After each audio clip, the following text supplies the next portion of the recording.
J'espère que vous allez bien. Bienvenue chez Ladoa It's About Everything. Et cette fois, devinez quoi? On a un Congosa qui nous vient made in Québec. Et oui, on a nos influenceurs aussi au Québec. Je voyais beaucoup passer Medusa. J'ai vu quelques vidéos, quelques lives, quelques directs. J'ai fait, oh! J'ai vu les journalistes, nos journaux en parler parce que nous, vous savez, nos influenceurs, dès qu'il y a un événement, ça va dans le journal tout de suite. Nos Congo, ça apparaît dans le journal tout de suite. Les articles commencent à sortir. Parce que c'est comme ça au Québec.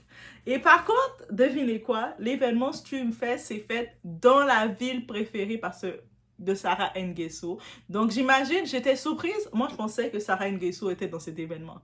Je ne l'ai pas vue. Peut-être qu'elle était là, je n'ai pas aperçu. Mais c'est un Streamfest. Mais bref, c'est dans le Miami de Sarah Nguesso, ok? Et oui, guys, on va parler de le fameux truc de Medusa. Ici, on parle de Medusa à Miami. Le scandale du Streamfest entre les hypocrites et les 250 000 $. Miami, yeah, Miami, c'est l'endroit où il faut être, guys. Le soleil, les yachts, les villas de luxe, les voitures de location hors prix, les bouteilles de champagne et surtout les influences. Mais cette fois, Miami n'a pas seulement servi de décor à des photos Instagram. Il y a d'autres ambitions dans Miami. Cette fois, Miami est devenu le théâtre d'une énorme polémique qui secoue le milieu des créateurs de contenu québécois. Et le Québec, on est là, on est là! Oh my God! Bienvenue dans l'affaire Medusa et le Streamfest. Et le Streamerfest, un événement présenté comme une gigantesque rencontre de créateurs québécois, organisé à Miami du 7 au 11 août 2026, avec une villa luxueuse, un yacht et des diffusions en direct sur Twitch. C'est-à-dire ça allait être filmé en diffusion constamment, et puis ils se laissent aller, ils montrent leur vrai état, ils montrent qui ils sont, ok? Et voilà. Donc, c'est une télé-réalité en tant que telle. Et c'est vraiment bon le concept, en vrai. Sur le papier, le rêve de beaucoup d'influenceurs. Quelques jours au soleil, payés ou organisés par quelqu'un qui a les moyens. Entouré de créateurs de contenu, avec des caméras partout et la possibilité de produire des centaines d'heures de contenu. Mais le problème, c'est qu'avec les caméras, ils tournent 24 heures sur 24 et il n'y a pas de possibilité. Dans la télé-réalité, justement, c'est télé et il y a la télé. Et donc, ils peuvent faire des coupures. Quand ils voient des commentaires de quoi qui va passer, qui ne devrait pas passer, ils peuvent le couper. Mais dans un stream comme ça, mais tout passe. Il n'y a pas de filtre. Tout peut devenir un clip. Et c'est 24 heures sur 24 et c'est exactement ce qui s'est passé. Des centaines d'extraits ont commencé à circuler, des phrases sorties des lives, des comportements, des blagues, des moments gênants, des accusations, des départs précipités, des publications Instagram pour se dissocier. Après avoir bénéficié, mangé dans l'eau, bu le champagne, le monde, quand ils reviennent au Québec, moi je me dissocie. Hey bitch, you was there, I saw you. T'étais là, t'es dedans. Tu vas pas laisser Medusa tout seul, vous êtes toutes dedans. Et voilà. Surtout, on a un organisateur qui se retrouve pratiquement seul après avoir réuni autour de lui plusieurs créateurs québécois. Le Journal de Montréal rapporte que Julien Duguay, connu sous le nom de Medusa, avait réuni une dizaine d'influenceurs québécois pour créer du contenu à Miami. L'événement devait normalement se poursuivre jusqu'au 11 août, mais plusieurs participants sont partis avant la fin. Alors aujourd'hui, on va reprendre toute cette histoire. Qui est réellement Julien Duguay? Julien Duguay, c'est québécois. D'où vient sa puissance financière? Combien peut-on raisonnablement estimer sa fortune? Quel influenceur était présent? Qui est parti? Qui est resté? Et surtout, est-ce que certains influenceurs ont joué les hypocrites en profitant du luxe et de l'argent avant de se dissocier lorsque la polémique a explosé? Parce que là, il faut avoir une discussion honnête. Et chez Ladoa, c'est ça qu'on fait, ok? It's about everything. On met le like, on booste la vidéo. Même si vous étiez par là, à Miami Streamfest, on va savoir qu'est-ce qui s'est passé. Et vous avez toutes les images sur TikTok, toutes les vidéos, les images, les clips, ça vous donne une idée comment c'était. c'est dans le Miami de Sarah Nguesso, guys. C'est qui Sarah Nguesso? La fille du président qui nous a fait dans un vlog découvrir Miami, parce que nous, on connaît pas Miami, nous, on n'a pas accès à Miami. Donc, et puis c'est dans ce même Miami qu'il était. Donc, merci à ces gens, merci à Medusa, merci à Sarah Nguesso de me permettre de découvrir Miami.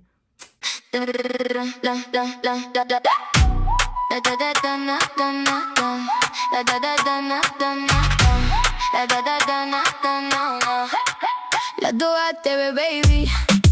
J'ouvre la porte, tu viens. Tout ce qu'on vit, tout ce qu'on aime. Dans la poche, dans le matin. Viens avec nous aujourd'hui. Tu vas voir, tu vas sentir. On dit vrai, on dit fort. Et la nuit veut revenir.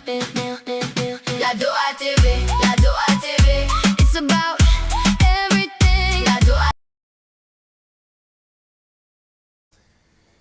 On va donner à 25 mères monoparentales, vous allez envoyer à support à Bijoux Medusa votre histoire, puis on va donner 10 000 à 25 mères monoparentales avec qui ont une histoire, qui ont besoin, dans le besoin. C'est ça qu'on va faire. 25 mères monoparentales avec une histoire qui ont besoin, on va leur donner toutes 10 000 $ chaque. Ouais. Alors, écrivez à support à Bijoux Medusa votre histoire. Contez-nous ça. Si c'est de la violence conjugale, envoyez-nous-le aussi. Mon équipe va sélectionner les 25 histoires les plus tristes, ceux-là qu'on pense qui méritent le plus l'argent. Fait que 250 000 là, man. Fait que c'est une même, esti. Ça me fait mal au portefeuille, man, mais garde, j'ai fuck up, man. Puis check, je vais faire amende honorable, tabarnak. Donc déjà, on y va avec qui est Julien Duguay, alias Medusa. Avant de parler du scandale, il faut comprendre le personnage. Julien Duguay est un entrepreneur québécois originaire du Saguenay et fondateur de Bijoux Medusa, une entreprise spécialisée dans les bijoux en or, les diamants et les montres de luxe. Bijoux Medusa, vous pouvez aller voir, commander vos bijoux, je sais que vous aimez ça, allez-y. L'entreprise a été fondée en 2017. Et son histoire entrepreneuriale est assez impressionnante. En août 2017, TVA rapportait qu'après seulement 4 mois d'activité, Duguay avait déjà vendu plus de 100 000 $ de bijoux. À l'époque, son entreprise fonctionnait principalement en ligne et utilisait énormément les réseaux sociaux pour rejoindre une clientèle jeune. Et dites-vous, guys, les entrepreneurs, ceux qui disent « Ah non, les réseaux sociaux... » Non. Le marketing, on doit aussi payer avec les réseaux sociaux. Ça a été dit, merci. OK. Donc non, Medusa n'est pas apparu hier avec le Streamfest. Il construit son image commerciale depuis plusieurs années et son modèle d'affaires s'est ensuite développé. En 2019, Bijoux Medusa annonçait vouloir investir environ 1 million de $ dans son expansion et l'ouverture d'une succursale à Québec. Donc, à la ville de Québec, guys. Puis arrive 2022. L'entreprise investit environ 1,2 million de $ dans une nouvelle boutique à Québec. Donc, il a 2 boutiques. Le Journal de Québec rapportait alors que la moitié de ses investissements étaient consacrés aux dispositifs de sécurité. Et ce n'est pas une petite bijouterie de quartier. Donc, tu arrives là, imagine beaucoup d'argent, 1,2 million investi. Et puis on dit que beaucoup d'argent, c'est dans la sécurité. C'est-à-dire que tu arrives là, tu sens qu'il y a de la sécurité. J'imagine. Un jour, quand je vais être à Québec, je vais aller visiter. Je vais même faire un vlog. Je vais dire, « Hey guys, les Dohaciens, voici Medusa! » Et voilà. On y parle de montres pouvant atteindre 600 000 $. C'est sûr, je n'achèterai pas. Mais je vais aller visiter. Ça, je peux vous promettre que je vais aller visiter. Je ne sais même pas si je vais mettre le pied dedans. Peut-être que oui ou pas. Mais je vais visiter. Ça, je peux vous promettre. Des clients fortunés, des bijoux en or, des diamants, des montres de prestige, une clientèle locale et internationale. Bref, on comprend rapidement que Julien Duguay évolue dans un univers où les transactions peuvent être extrêmement importantes. Et en 2023, Bijoux Medusa annonçait également l'acquisition de 3 bagues de la Coupe Stanley ainsi que du trophée de la maison Cup, de la Molson Cup pour 126 000 $240. Vous savez, le hockey, le Canada, on a un pays du hockey, le sport national, c'est le hockey.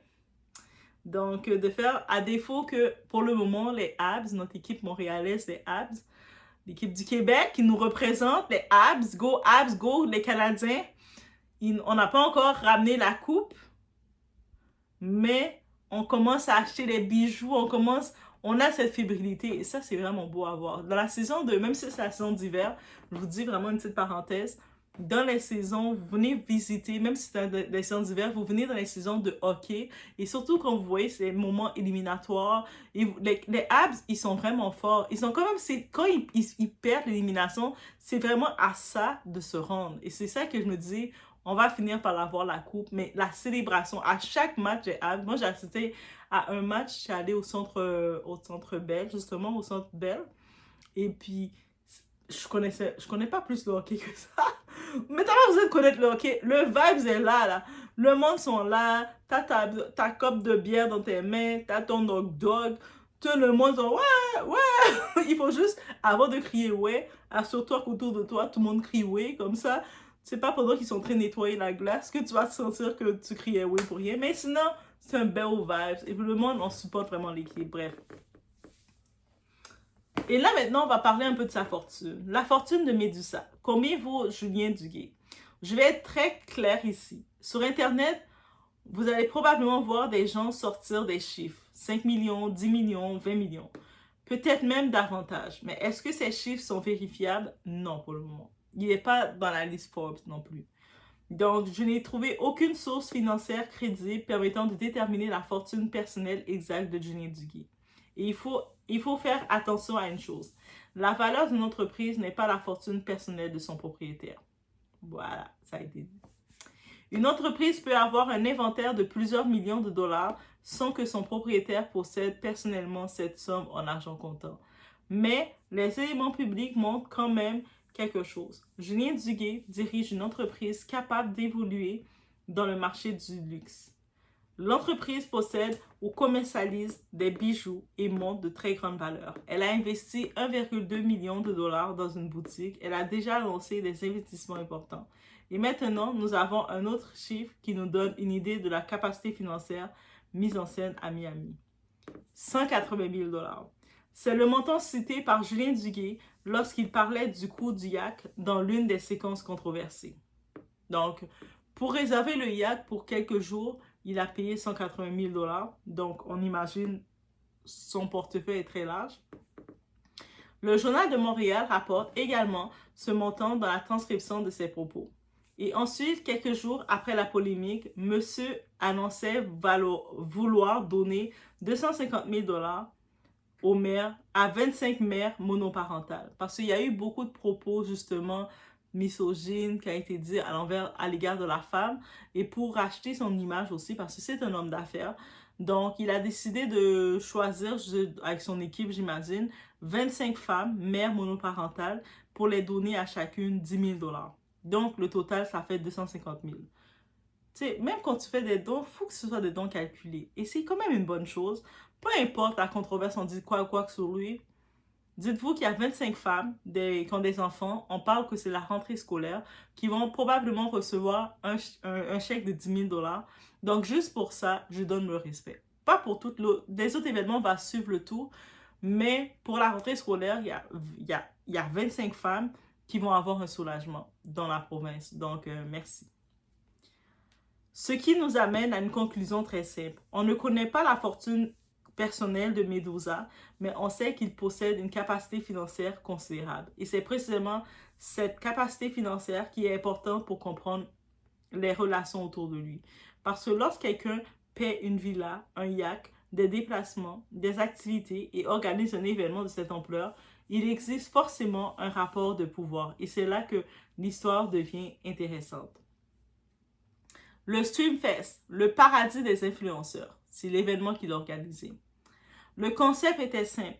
Miami, une villa, un yacht, des créateurs de contenu, des caméras, Twitch la plateforme pour faire le stream, et du contenu en continu. Le Streamfest devait durer 5 jours. Le Journal de Montréal rapporte que plusieurs influenceurs québécois avaient été invités et que l'objectif était justement de produire du contenu en direct. Et je vois qu'un peu partout dans les villes, il se passe beaucoup ce genre d'événements. Donc, c'est pas un événement nouveau. Parmi les participants identifiés publiquement, on retrouve Lewis le Fou, aussi connu sous le nom de Louis-Charles Lavoie. On a Matt Pellerin, qui est Mathieu Pellerin, qui avait fait Occupation Double. On a Cocotte. Cocotte, c'est son nom, Ariane Vallière. On a Achille FPS, qui est Anthony Thibault. On a Matt6 TV, qui est Mathis Guindon-Boudreau. On a les Box Boys, qui est Félix Bourg et Mathieu Guillemette. On a Lauriane Sigol et It's Alexis. Cette liste est basée sur les participants publics identifiés dans le reportage du Journal de Montréal. Et là, il faut comprendre une chose. Ce n'était pas simplement une soirée privée entre amis. Ces gens étaient là pour produire du contenu. Ils étaient influenceurs de base. Ils avaient des communautés, des contrats, des commanditaires, des marques, des audiences. Et tout ce qui se passait pouvait être enregistré. Puis, les clips commencent à sortir et c'est là que tout explose. Une phrase, puis un autre, puis une autre, puis une autre. Des centaines de clics commencent à envahir TikTok, X et Instagram. Je vais vous laisser l'honneur d'aller découvrir. Vous allez taper Medusa sur TikTok. Regardez toutes. Peut-être des fois, si vous n'êtes pas du Québec, vous allez entendre un peu l'accent québécois. Vous allez vous rendre compte que, hey, toi, t'as pas du tout l'accent québécois en vrai. Vous allez comprendre. Le 13 août, 24 heures expliquait justement le phénomène du clipping. Des personnes découpent des moments courts provenant de longs lives afin de les diffuser séparément et de maximiser leur portée. C'est tout à fait normal. Tu sais, leur live dure toute la journée, 24 heures. Tu peux pas mettre 24 heures sur ta page. Tu vas prendre, mettons, un bout de calère, tu vois le gars qui est en train de dire un commentaire vraiment « Ah, elle a des gros lolos, oh, lolo ».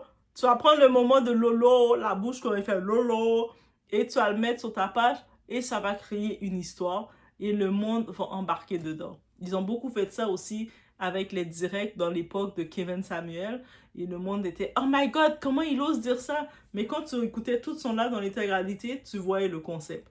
Vous comprenez? C'est ça. C'est ça le clipping. Et dans cette affaire, ce mécanisme a transformé le Streamfest en machine à viralité. Un long live de plusieurs heures peut être transformé en dizaines, voire centaines de petits clips. Et chaque clip peut devenir viral indépendamment du contexte initial.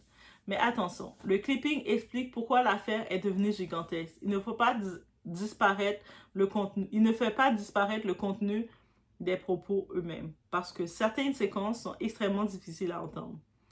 Les propos sur le yak. L'un des passages les plus controversés concerne justement les serveuses du yak. Julien Duguay se plaint du service et évoque le prix de 180 000 $. Il est comme, oh my God, pour le prix que j'ai payé, ça c'est vraiment, il a dit ça, j'ai vu. Donc il a dit, pour le prix que j'ai payé, 180 000 $, leur service, là, elles auraient dû se mettre à quatre pattes et nous servir. Vous savez, ce genre de conversation, ce genre de blague que t'es dans ton barbecue, dans ta cour, que tu peux entendre. Mais là, quand t'es filmé, c'est sûr, de l'entendre, ça va créer quelque chose. Puis, il tient des propos sexualisant les serveuses et allant jusqu'à dire qu'à ce prix, elles devraient offrir des services sexuels. Le Journal de Montréal a publié les propos et rapporte que Duguay a ensuite reconnu que la situation avait dérapé. Sa défense, il affirme qu'il s'agissait de blagues. Il dit avoir consommé de l'alcool et il affirme regretter ses paroles. Mais une blague reste une blague seulement si le contexte permet de comprendre ce qui est réellement humoristique. Et lorsqu'on parle de femmes comme si le fait de payer pour un service donnait automatiquement un droit sur le corps, la discussion devient beaucoup plus sérieuse. Une avocate criminaliste interrogée par le Journal de Montréal a d'ailleurs impliqué que certains propos de cette nature pouvaient soulever des enjeux liés au code criminel s'ils étaient mis en application. Et ce n'est pas tout. Le consentement, les blagues de V et le cas Cocotte. Un autre élément qui a particulièrement fait réagir concerne Cocotte. Donc, des extraits diffusés en ligne montrent les propos qui la concernent directement. Une blague sur le V, des commentaires sur ses réactions et des comportements que plusieurs internautes ont jugés extrêmement déplacés. C'est important parce que Cocotte n'est pas simplement une spectatrice extérieure. Elle faisait partie des personnes présentes et elle a finalement pris publiquement ses distances. Elle a déclaré se dissocier complètement des propos misogynes et dégoûtants tenus durant la fin de semaine. Et c'est précisément ici que je veux faire une distinction. Parce que sur Internet, certaines personnes mettent tout le monde dans le même panier. Mais moi, je ne le ferai pas ici. Si une femme présente à l'événement devient elle-même la cible de certains propos, ce n'est pas la même situation que celle d'un participant qui bénéficie tranquillement de l'événement et décide seulement de parler lorsqu'il comprend que ses commanditaires pourraient être affectés. Il faut regarder le comportement individuellement. Et puis, les influenceurs commencent à partir. Voilà l'un des aspects les plus fascinants de cette histoire. L'événement devait se terminer le 11 août, mais plusieurs participants sont partis avant. Et Julien Duguay lui-même a déclaré au Journal de Montréal que certains influenceurs quittaient parce qu'ils craignaient de perdre leur commanditaire. Et là, je vais poser la question qui dérange. Est-ce qu'ils sont partis parce qu'ils étaient réellement en désaccord avec les propos ou parce qu'ils ont compris que leur carrière et leur contrat étaient en train de prendre un coup? Et attention, ce n'est pas nécessairement l'un ou l'autre. Les deux peuvent être vrais. Tu peux être choqué par ce qui se passe et comprendre en même temps que ton association avec Medusa risque de te coûter cher. Mais c'est justement cette question qui nourrit l'accusation d'hypocrisie. Les hypocrites du Strummerfest. Maintenant, parlons franchement, guys. Parce que probablement le point qui intéresse le plus les internautes. Tu acceptes l'invitation, tu pars à Miami, tu profites de la villa, tu montes sur le yacht, tu participes au contenu, tu filmes, tu rigoles, tu crées du contenu avec l'organisateur, puis lorsque la polémique explose, tu publies une story, je me dissocie complètement. Ce comportement ne me représente pas. Je condamne les propos et tu prends ton avion. Est-ce que c'est hypocrite? Pour certains internautes, absolument. Sur Reddit, par exemple, une partie des discussions publiques accuse justement certains participants d'avoir attendu que la controverse devienne médiatique et que la question des commanditaires apparaisse avant de prendre leur distance. Et il faut reconnaître que l'optique n'est pas excellente parce que lorsqu'une personne quitte après l'explosion médiatique, le public peut légitimement se demander « Où étais-tu avant que les caméras extérieures commencent à regarder? » Mais je vais aller encore plus loin. Le véritable problème n'est peut-être même pas d'avoir quitté. Au contraire, partir peut être parfaitement légitime. Le problème, c'est ce que tu fais avant de partir. Est-ce que tu as confronté ton ami? Est-ce que tu lui as dit que ses propos étaient inacceptables? Est-ce que tu as demandé à arrêter la diffusion? Est-ce que tu as protégé la personne qui était ciblée? Est-ce que tu as dit quelque chose lorsque les caméras tournaient encore? Où est-ce que tu as attendu que TikTok, les journalistes et les commanditaires commencent à parler? C'est là que la question de l'hypocrisie devient intéressante. Le cas Louis le Fou. Et justement, Louis le Fou est devenu l'une des figures les plus discutées de cette histoire. Pourquoi? Parce qu'il semble avoir une relation plus proche avec Medusa que certains autres participants. Et après le scandale, il s'est retrouvé sous pression. Encore plus lorsque d'anciens propos de Louis datant en 2023 a refait surface.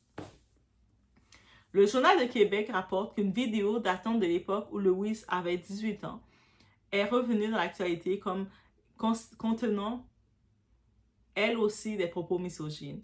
Louis a répondu que ses propos reflétaient l'immaturité d'un jeune homme et qu'il avait depuis appris de ses expériences. Mais j'étais jeune, hein? C'est pas de ma faute. Et là encore, le public va juger. Parce que les internautes ne regardent pas seulement ce qui s'est passé à Miami. Ils commencent à reconstruire le passé. Ils cherchent les anciennes vidéos, les anciennes déclarations, les anciennes collaborations, les anciennes relations. Et Internet fonctionne comme ça. une controverse ne reste presque jamais confinée à l'événement initial. On a les fameux Matt Pellerin, Achille, Matt 6 TV et les autres. Le Journal de Montréal a également identifié Matt Pellerin, Achille FPS et Matt 6 TV parmi les participants et leurs réactions ont été scrutées. Sur les réseaux sociaux et dans les discussions communautaires, les internautes ont analysé leurs lives et leurs explications de chacun. Certains ont trouvé certaines réponses raisonnables, d'autres les ont trouvées trop calculées. Certains ont estimé que certains créateurs avaient clairement tenté de protéger leur image. Et c'est là que je pense que le public doit faire preuve d'un minimum de discernement. Parce qu'on ne peut pas simplement dire « tu étais là, donc tu es coupable de tout ». Non, ça va être trop facile. Ok? Tu étais là, tu étais coupable, non. Mais à l'inverse, on ne peut pas dire « je n'ai pas prononcé la phrase, donc je n'ai pas absolument rien à faire avec l'histoire ». Parce que la responsabilité sociale d'un influenceur ne disparaît pas simplement parce qu'il n'est pas celui qui y a parlé. Les Bug Boys, ceux qui sont restés. Et puis, il y a un détail intéressant. Les Bug Boys auraient été parmi les rares à ne pas partir avec les autres. Des discussions communautaires rapportent qu'ils seraient restés alors que la majorité du groupe quittait Miami avant la fin prévue du Streamer Fest. Et là encore, cela crée une drôle de situation parce que ceux qui restent peuvent être accusés de soutenir Medusa et ceux qui partent peuvent être accusés d'être hypocrites. Donc, finalement, quoi que tu fasses, Internet va te juger, rendu là. Mais il y a une différence fondamentale. Rester ne signifie pas automatiquement approuver. Partir ne signifie pas automatiquement être courageux. Tout dépend de ce qui est réellement passé entre les personnes. Le vrai problème, l'argent achète-t-il les relations? Et maintenant, on arrive au cœur de cette histoire. Parce que moi, le Streamer Fest révèle quelque chose de beaucoup plus profond dans tout ça. L'argent peut créer une proximité artificielle.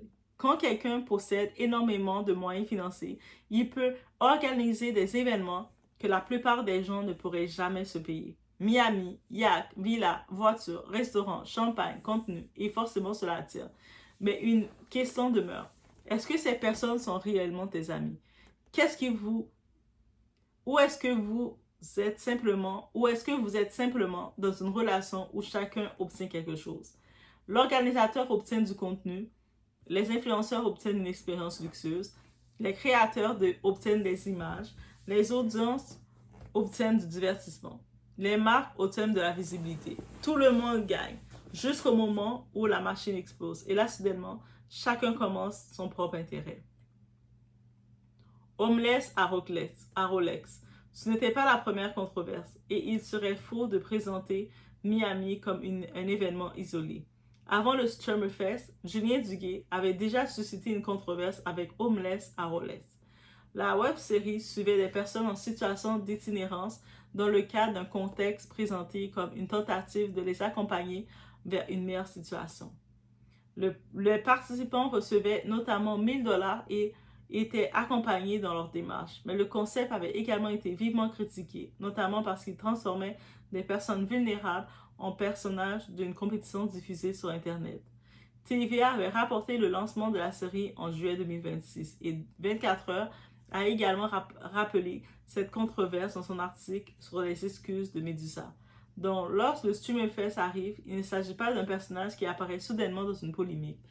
Il y avait déjà une histoire de controverse autour de son projet de contenu.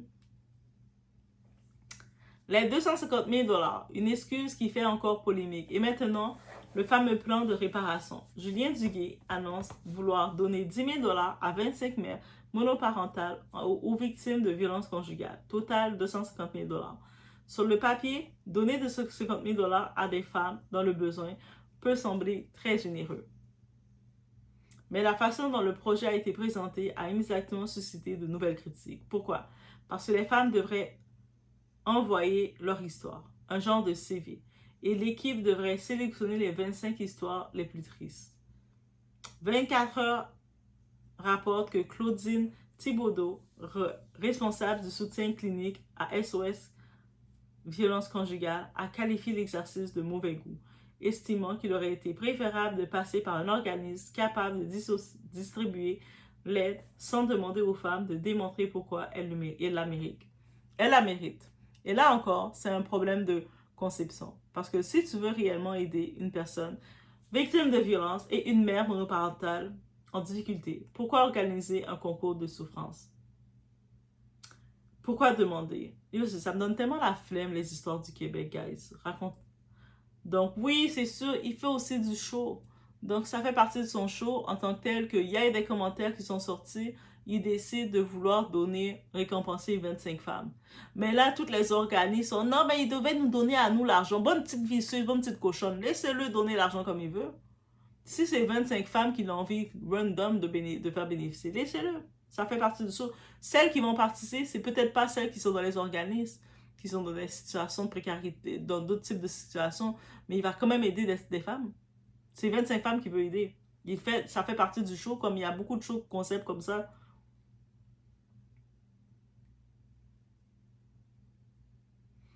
On se dit maintenant, Médusa peut-il simplement acheter la rédemption? C'est peut-être la question la plus importante.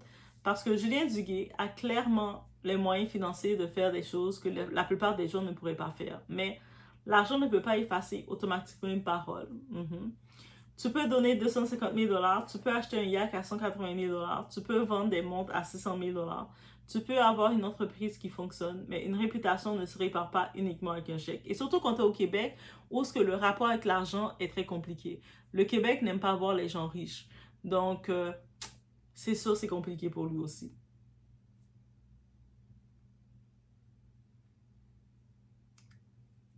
Les réactions sont divisées face au public. Une partie du public dit « Médusa est allé trop loin. » Ok, à quel niveau? Il est allé à Miami. Quand il va à Miami, il boit à longueur de journée. Le problème que ça a choqué le monde parce que c'est sur les streams, c'est affiché avec les clippings, le monde qu'on fait des clips, ils ont sorti des contextes, des phrases, des bouts, des moments pour créer la viralité de l'événement. That's it. Tout le monde savait comment il était. Alors pourquoi sont-ils partis seulement lorsque l'affaire est devenue publique? Moi, je dis que les influenceurs qui sont partis, c'est des petits vicieux. On parle maintenant de Lewis, Cocotte, Matt Pellerin, Achille, Matt 6 TV, les Bug Boys, Lauriane et des autres personnes présentes. C'est exactement ce que le phénomène du clapping produit. Une phrase devient un personnage, un clip devient une réputation et une soirée devient une saga. Alors, qui sont les vrais hypocrites? Je vous donne mon opinion parce que ici, c'est ça qu'on fait. Et ici, on ne va pas tourner autour du pot. Oui, je comprends parfaitement pourquoi certains internautes parlent d'hypocrisie. Lorsque tu acceptes volontairement de participer à un événement organisé par quelqu'un dont tu connais la personnalité, que tu profites du séjour, que tu produis du contenu avec lui et que tu ne prends pas tes distances qu'une fois que les médias et les commanditaires commencent à intervenir, le timing devient suspect. Très suspect. Mais je refuse également de dire que tous les participants sont automatiquement hypocrites. Il y a une leçon pour tous les influenceurs et cette affaire devrait servir de leçon à tous dans l'industrie du contenu. Faites attention à qui vous fréquentez parce qu'une collaboration peut vous donner des vues, une invitation peut vous donner du contenu, un voyage peut vous donner des abonnés, mais votre réputation, c'est vous qui l'apportez. Pas votre manager, pas votre commanditaire, pas votre ami riche, pas votre agence, vous. Et surtout, quand tu deviens influenceur, tu n'es pas simplement un individu qui fait une soirée privée. Ton comportement peut être regardé par des milliers de personnes. Et parmi ces personnes, il y a des ados. Le Journal de Montréal rapportait d'ailleurs que l'avocate Vicky Powell avait voulu sensibiliser notamment les jeunes qui pouvaient entendre ce type de propos. Donc oui, tu peux dire c'était une joke, mais ton audience n'est pas obligée de rire. Et Miami dans tout ça. Évidemment, il y a un détail que nous ne pouvons pas ignorer, Miami. Cette ville est devenue depuis longtemps le décor parfait pour les influenceurs qui veulent montrer le luxe. Yacht, palmiers, voitures, hôtels, villas, argent. Et dans tout notre univers francophone, on a déjà vu cette ville devenir un symbole de réussite, de richesse affichée ou de vie luxueuse. C'est le même Miami que l'on retrouve dans beaucoup de contenus d'influenceurs, y compris dans les histoires que nous avons déjà évoquées autour de Sarah Nkeso. Mais Miami ne transforme pas quelqu'un en millionnaire. Miami ne transforme pas une mauvaise décision en bonne décision. Et surtout, un yacht ne transforme pas une relation intéressée en véritable amitié. Et c'est probablement l'image la plus forte dans toute cette histoire. Donc, que retenir du scandale Medusa? Premièrement, Julien Duguay n'est pas un simple influenceur sorti de nulle part. C'est un entrepreneur qui construit une entreprise de bijouterie de luxe depuis 2017. Deuxièmement, nous n'avons pas de chiffres fiables permettant de dire exactement combien il vaut personnellement, mais les investissements publics de son entreprise, ses transactions et son train de vie montrent une capacité financière importante. Troisièmement, le Streamfest réunissait plusieurs créateurs québécois dans un environnement extrêmement luxueux. Quatrièmement, des propos misogynes et dégradants tenus durant l'événement ont déclenché une énorme réaction publique. Cinquièmement, plusieurs participants ont quitté Miami avant la fin de l'événement. Sixièmement, les réactions du public sont partagées entre ceux qui considèrent que les participants avaient raison de partir et ceux qui considèrent qu'ils auraient dû prendre leur distance beaucoup plus tôt. Et enfin, cette histoire nous montre quelque chose de très simple. L'argent peut payer un yacht, l'argent peut payer une villa, l'argent peut payer un voyage, l'argent peut même permettre de distribuer 250 000 $, mais l'argent ne peut pas acheter la confiance. Et surtout, l'argent ne peut pas acheter la loyauté. Parce que la vérité teste, le véritable test d'une relation, ce n'est pas lorsque tout va bien. Le véritable test, c'est lorsque la caméra s'arrête. Lorsque les commanditaires commencent à poser des questions. Lorsque les médias appellent. Lorsque TikTok s'enflamme. Lorsque tout le monde commence à regarder. C'est là que tu découvres qui est réellement ton ami. Et c'est peut-être ça, finalement, le véritable scandale du Streamerfest. Ce n'est pas seulement qui a été dit sur ce yacht, c'est de découvrir à quelle vitesse une bande de personnes qui semblaient inséparables peuvent soudainement devenir des individus qui doivent chacun protéger leur propre marque. Alors dites-moi en commentaire, est-ce que les influenceurs qui ont quitté le Streamerfest ont fait ce qu'il fallait ou est-ce que vous trouvez qu'ils ont profité de l'argent, du yacht et du voyage avant de se dissocier uniquement lorsque la polémique est devenue dangereuse pour leur carrière? Et surtout, est-ce que vous considérez certains d'entre eux comme des hypocrites? Laissez-moi savoir, vous en pensez quoi dans les commentaires. On se retrouve aux prochaines vidéos. Mais c'est ça. Un Congo, ça du Québec. Let me know what you think, guys. On se retrouve aux prochaines vidéos. Et c'est quand votre prochain voyage à Miami?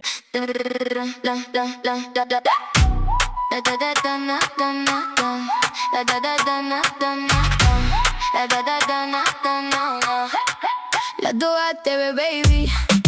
J'ouvre la porte, tu viens. Tout ce qu'on vit, tout ce qu'on aime. Dans la poche, dans le matin. Viens avec nous aujourd'hui. Tu vas voir, tu vas sentir. On dit vrai, on dit fort. Et la nuit veut revenir. La Doha TV, la Doha TV. It's about everything. La Doha TV, la Doha TV. Viens avec nous aujourd'hui. La Doha TV, la Doha TV.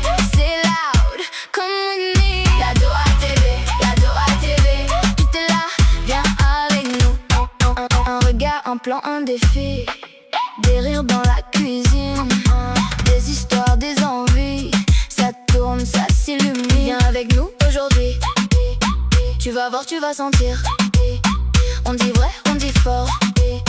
Et la nuit veut revenir. La Doha TV, la Doha TV. It's about everything. La Doha TV, la Doha TV. Viens avec nous aujourd'hui. La Doha TV, la Doha TV. C'est loud, come with me. La Doha TV, la Doha TV. Tout est là, viens.